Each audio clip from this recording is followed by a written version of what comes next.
Le Grand Matin Sud Radio, 5h-10h. Cécile de Ménibus. Il est 8h46 et comme chaque matin, vous nous posez des questions et vous avez raison de nous les poser. 0826 300 300. On y répond ce matin avec le docteur Jamil Ramani. Bonjour. Bonjour.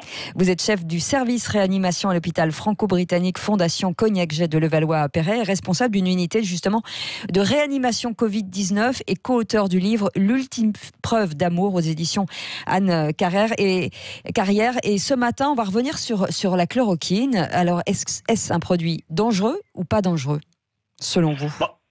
Écoutez, c'est un produit qui n'est pas dangereux quand il est bien manié. Vous savez, on l'utilise depuis des années dans certaines pathologies auto-immunes et avec vraiment une sécurité, une très bonne sécurité. Le problème est que la chloroquine, les doses de chloroquine recommandées pour la Covid-19 sont plus élevées que celles qu'on utilise dans les maladies auto-immunes. Donc, c'est un médicament qui est dangereux parce que son index thérapeutique est très faible. C'est-à-dire que la dose toxique est très proche de la dose curative. Voilà pourquoi c'est un médicament dangereux. Et donc, vous êtes plutôt enclin à soutenir le professeur Raoult ou pas ? Écoutez, le professeur Raoult, moi j'ai beaucoup de respect pour le professeur Raoult.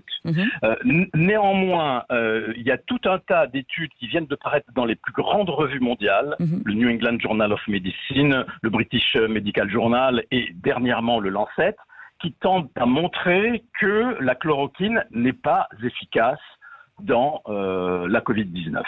Bon, en tout cas, on fera un point puisque forcément, régulièrement, il y a des informations qui tombent. On va passer au standard ce matin avec Virginie qui s'appelle de Montpellier. Bonjour Virginie, bienvenue sur Sud Radio. Merci, bonjour Cécile, bonjour docteur. Bonjour.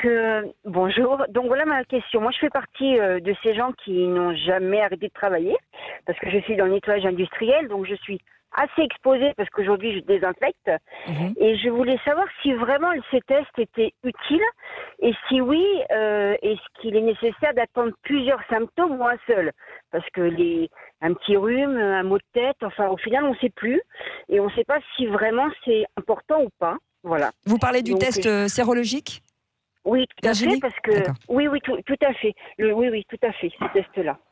Le test sérologique, en fait, est fait pour vous dire si vous avez été, oui ou non, en contact avec le virus, mais pas pour dire si vous avez le virus.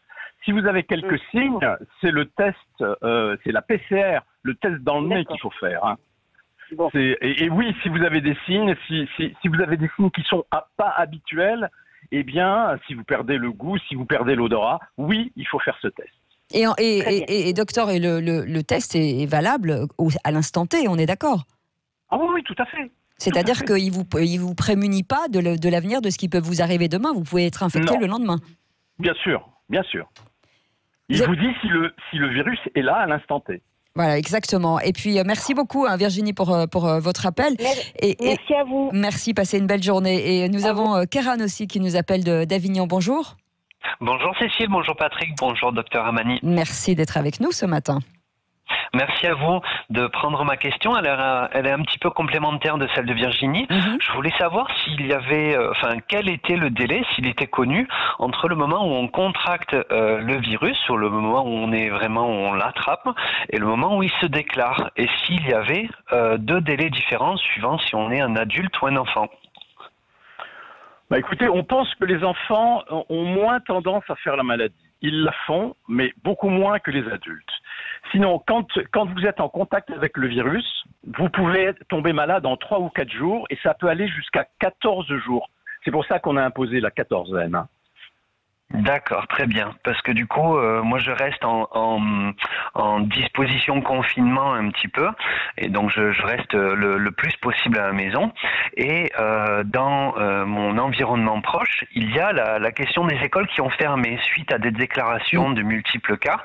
Et je voulais savoir également s'il y avait une procédure de retour à l'école, des choses à mettre en place justement dans ces écoles pour les enfants ou pour les adultes qui travaillent.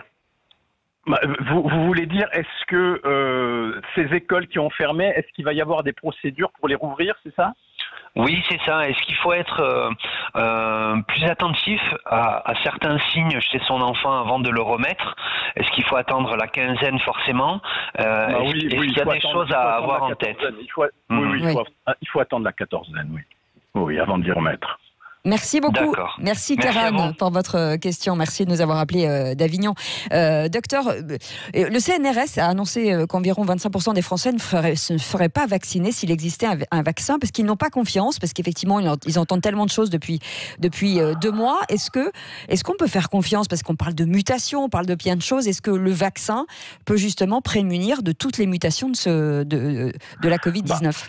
Vous savez que non, qu'un vaccin est déterminé pour un type de virus. Et si le virus mute, le vaccin n'est pas forcément efficace. Mais en tout cas, moi je conseillerais à tous les Français, si un vaccin était disponible, de se faire vacciner. Alors, bien sûr, il faut les rassurer. Vous savez qu'il y a un puissant lobby anti-vaccin. Il y a même des médecins qui déconseillent la vaccination.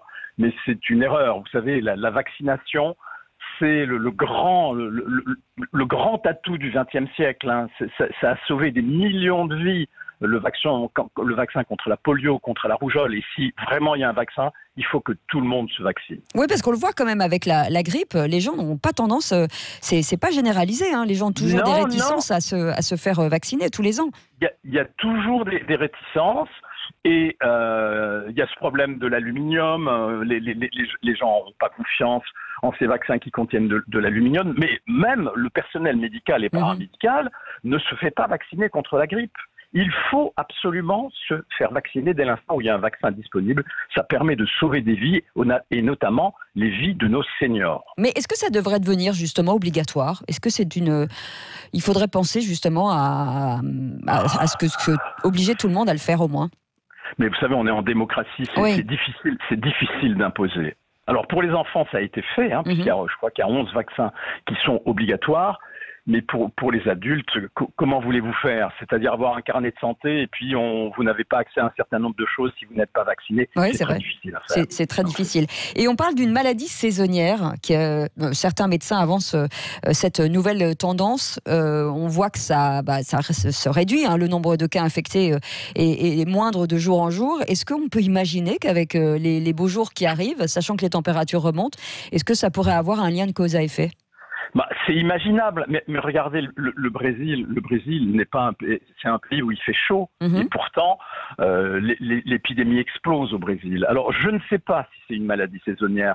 Nous ne le savons pas pour l'instant. Nous le saurons dans les jours qui viennent, parce que le confinement a été très efficace. Maintenant, nous sortons du confinement, et si dans 3 semaines, 1 mois, il n'y a pas de nouvelle vague, on pourra se dire que peut-être le virus est saisonnier. Et peut-être que le professeur Raoult avait raison aussi de dire que c'était bientôt la fin. C'est tout à fait possible. Ça correspond. C'est tout à fait possible. Néanmoins, actuellement, on ne peut pas le dire. On ne peut pas dire que c'est saisonnier. Merci beaucoup. C'est un virus qui est né au mois de novembre. Donc on a très peu de recul. Donc aujourd'hui, on tâtonne encore, c'est ça? On tâtonne encore. Absolument. En tout cas, merci d'avoir été avec nous, Jamil Rahmani.